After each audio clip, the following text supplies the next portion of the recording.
I mean, what a night so far, Frank, already, and we're still obviously getting ourselves ready for the main event, both of them, as they say. But I want to reflect on one thing before we get there. Hamzah, the performance tonight, obviously called a draw overall. Just tell me your reflections and your thoughts. Well, he broke his hand. He's got a busted hand. You could see in the fight something weren't quite right. He won't be able to land power shots with his right hand. But yeah, I think that's a fair reflection of the fight, to be quite honest. I was one of the judges. I don't know where he was at with the scoring, but look, he's 23 years of age. I think he's struggling at the weight as well, by the way. I was looking at him in that fight and looked at him at the weight. He may move up, I'm not sure yet. We'll have a discussion about that.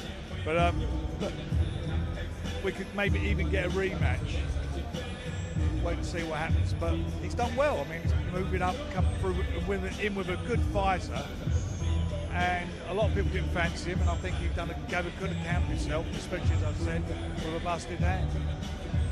Speaking to him afterwards, he spoke about the experience and the learning curve and in his own mind what he could have done better. So that tells me already where his mentality is.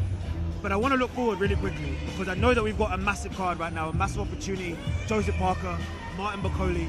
Frank, there's been so many adjustments, so much work that's gone on behind the stage to just get to this stage.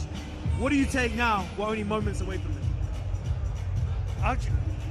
See, Joe's come in, I think we said earlier, he's coming quite heavy. He's obviously being heavy to fighting Daniel.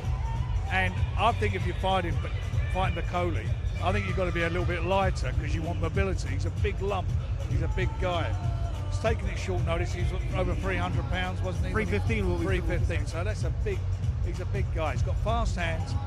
I think he's one of those naturally, guys got natural, stamina. Mm-hmm. So Joe's got to create a pace. And I think Joe can, if he creates the pace, keeps moving for the first few rounds, and obviously as the fight goes on, it can be his fight. But he's a dangerous puncher. But Joe can whack as well. Joe's a big puncher, so it's a bit of an odd fight to call, really. Everything should favour Joe. They're a last-minute opponent and so forth. Well, that's not somebody he's trained for, but he's the guy who's trained specifically to be here tonight. But there's so many times you see upsets in fights when somebody comes in last minute. So many variables in this fight, but we are getting ourselves ready for Parker versus Bakole. I mean, what drama could unfold?